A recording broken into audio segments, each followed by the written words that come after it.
Hola, pues bienvenidos nuevamente a esta serie de videos.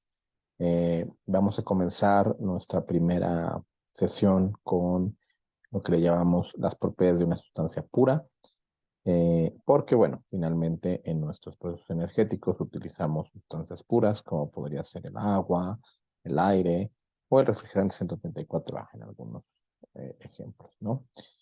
Muy bien, pues, ¿qué es una sustancia pura? Una sustancia pura tiene una composición química constante.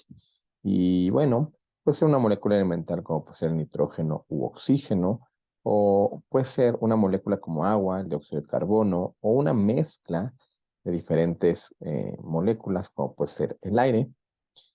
Incluso puede ser una sustancia, por ejemplo, el agua, que puede estar en líquido y vapor, mientras su composición química sea constante, no va a dejar de ser una sustancia pura.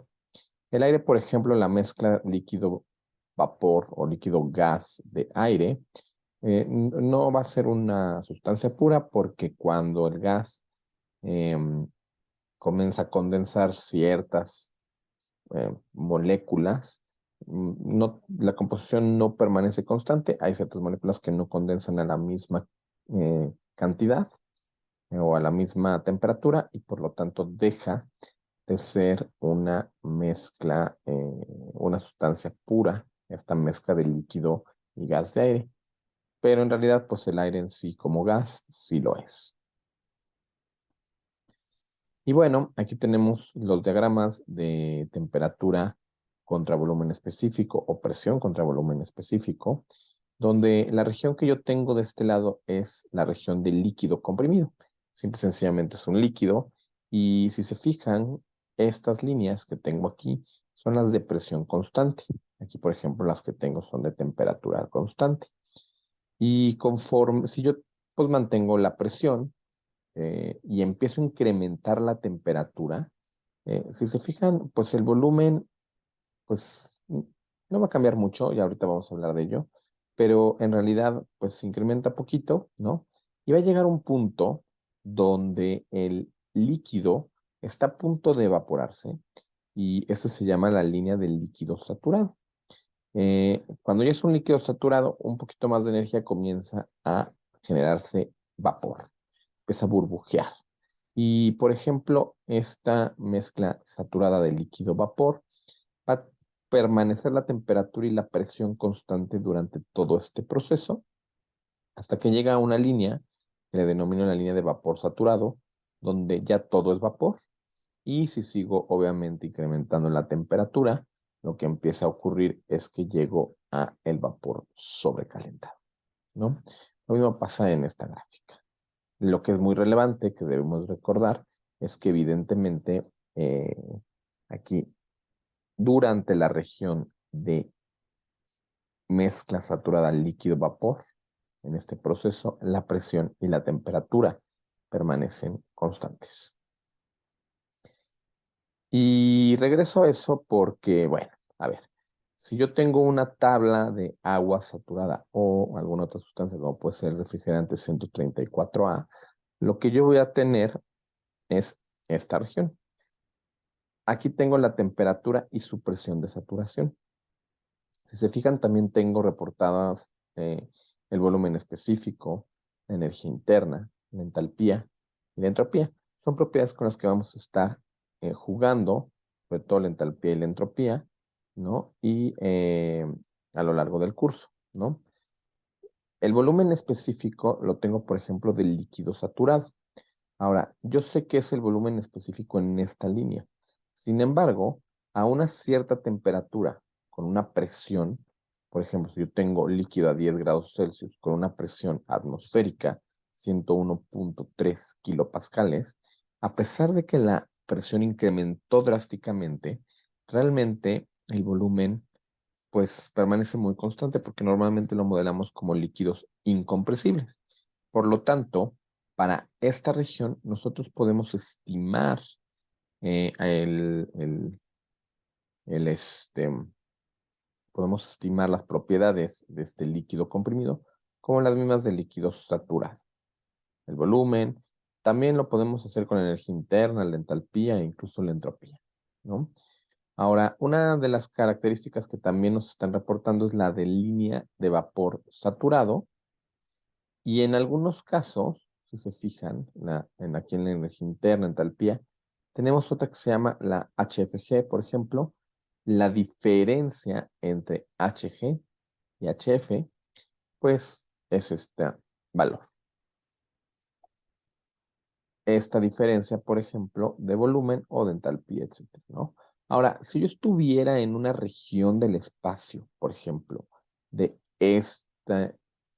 entre este espacio, ¿no? Una región, por ejemplo, por aquí, yo podría definir una cierta cantidad o fracción que corresponde al vapor. El resto sería agua. Bueno, sería líquido, perdón. Y esta fracción de vapor le llamo la calidad de vapor, que es esta X. Si yo quiero encontrar el volumen específico, la energía interna, la entalpía o la entropía, en un punto por aquí, yo ya tengo el de este punto, ya tengo el de este punto, pero si lo quiero por aquí, por ejemplo, yo tendría que definir la calidad de vapor. Esta calidad de vapor va entre 0 y 1, 0 siendo cuando está en líquido saturado, 1 cuando está como vapor saturado. Y entonces lo que voy a hacer es agarrar esta propiedad del líquido saturado, la voy a sumar con la multiplicación de la fracción menos la resta de vapor saturado menos líquido saturado.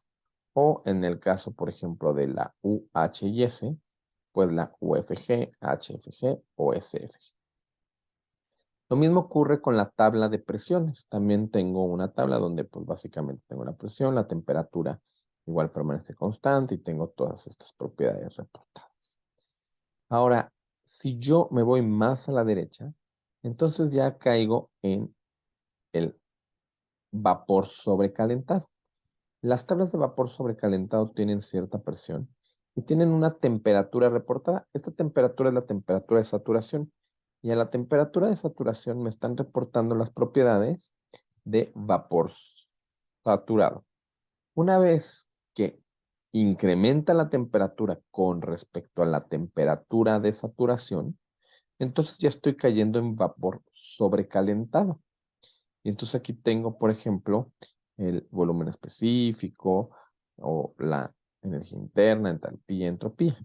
Si yo quisiera un valor que no está reportado aquí, o de presión o de temperatura, yo podría hacer lo que le denominamos una interpolación lineal.